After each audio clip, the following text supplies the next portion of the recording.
बात करते हैं डोनाल्ड ट्रंप की। डोनाल्ड ट्रंप के बारे में कुछ भी कहना बहुत मुश्किल होता है क्योंकि वो कब क्या बोल देंगे इस बारे में कोई कुछ नहीं कह सकता, ना कोई जानता है।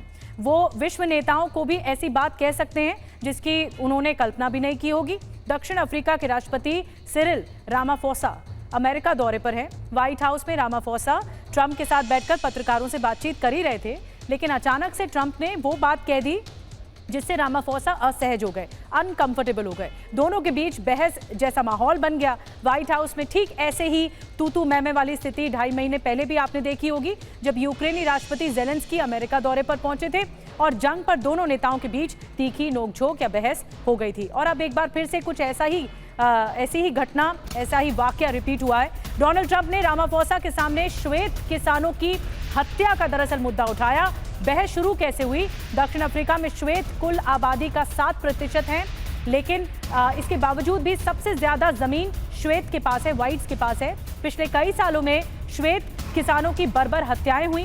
ट्रंप ने इन हत्याओं को नरसंहार बताया है। जब रामाफोसा ने इसका बचाव किया तो ट्रंप ने एक वीडियो क्लिप भी चलवा दी जिसमें वहां के नेता श्वेतों को मारने की बात कहते हुए नजर आए।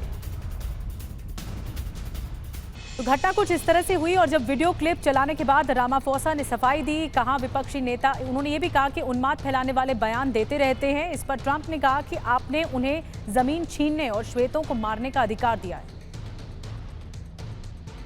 तो ये बहस आपने देखी, बहस तनाव के बीच इस माहौल में रामाफोसा ने एक ऐसी बात भी कही जिसे सुनकर वहां मौजूद पत्रकार हंसने लग गए। लेकिन मूल सवाल यह है कि आखिर ट्रंप भड़के क्यों? दक्षिण अफ्रीका के राष्ट्रपति पर क्यों भड़के? आखिर दक्षिण अफ्रीका में कैसे श्वेत किसानों पर अत्याचार हुआ, शोषण हुआ, ये जानना भी जरूरी है। तो आइए बताते हैं कि हुआ क्या, क्यों भड़के। दक्षिण अफ्रीका में श्वेत अल्पसंख्यक जो माइनॉरिटी है, अल्पसंख्यकों के पास ज्यादा जमीनें हैं, जो बात सामने आई। और इसके अलावा जो बात निकल कर आ रही है कि अश्वेत पार्टियों के नेता श्वेतों को निशाना बनाने की या टारगेट करने की बात कहते हैं। 1990 से जो व्हाइट किसानों की हत्याओं का जो सिलसिला है वो जारी है दक्षिण अफ्रीका में, इसीलिए मुद्दा और ज्यादा गर्म भी है। और व्हाइट किसानों की हत्याओं को फार्म मर्डर्स कहा गया है, ये जानकारी मिली है। डोनाल्ड ट्रंप ने 2018 में इसे श्वेत नरसंहार भी कहा था कि व्हाइट्स की हत्याएं हो रही हैं। 2024 में जनवरी से सितंबर तक हिंसा में तेजी भी देखने को मिली थी पिछले साल। मनीष हमारे साथ और ज्यादा जानकारी के साथ जुड़े हैं, साथ ही सुमित भी जुड़े हैं। मनीष, मैं पहले आपके पास आ रही हूँ। ये जो पूरा किस्सा है ये पूरी दुनिया के सामने अब आ गया।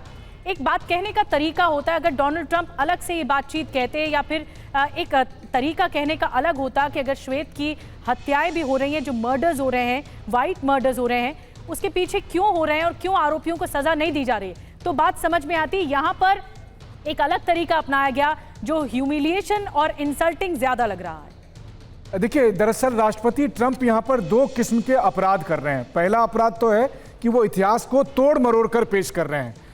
दुनिया जानती है, या तो राष्ट्रपति ट्रंप नेल्सन मंडेला को नहीं जानते थे कि दक्षिण अफ्रीका में किस तरह से रंगभेद की नीति अपनाई जाती थी, किस तरह से वही श्वेत जो है अश्वेतों के ऊपर अत्याचार करते थे।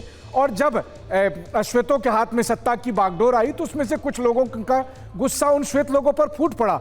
उसी को आधार बनाकर आज जब वो व्हाइट हाउस में दक्षिण अफ्रीकी राष्ट्रपति को बुलाकर बेइज्जत कर रहे हैं तो वो दूसरा अपराध करते हैं। डिप्लोमेसी ऐसी नहीं होती है जो ट्रंप इन दिनों कर रहे हैं कि आप व्हाइट हाउस में बुलाते हैं कैमरे के सामने दूसरे देश के राष्ट्राध्यक्ष को बुलाकर और फिर उनको जलील करने की कोशिश करते हैं, उनको उकसाने की कोशिश करते हैं। और यहाँ तो उन्होंने हद कर दी। उनको बुलाने से पहले ही उन्होंने स्क्रीन लगा रखा था, यानी सब कुछ डिसाइडेड था कि मैं पहले भड़काऊंगा, मैं पहले उकसाऊंगा और फिर मैं स्क्रीन पे दिखाऊंगा, देखिए ये बयान है। ऐसे बयान तो दर्जनों अमेरिका के खिलाफ भी पेश किए जा सकते हैं। अब उनका लॉजिक सुनिए कि देखिए बहुत सारी कारें दिख रही है जो श्वेत लोगों की कारें हैं, इससे प्रूफ होता है कि ये सारी कब्रें एक समय आई थी। व्हाइट हाउस के थोड़ी दूर पर अर्लिंगटन सेमेट्री है, वहां पर बहुत सारी कब्रें हैं। तो इसका मतलब क्या अमेरिका में नरसंहार हुआ था, इसलिए इतनी सारी कब्रें।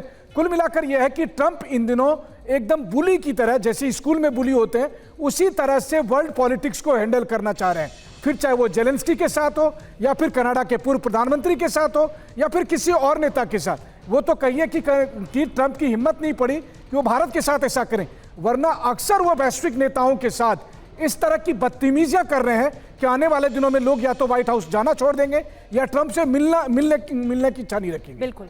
और ये बात पूरी दुनिया भर में राजनीतिक तौर पर भी, अगर कूटनीतिक तौर पर भी देखें तो अच्छी नहीं लग रही है और दुनिया भर में निंदा भी हो रही है ट्रंप के इसी रवैये पर।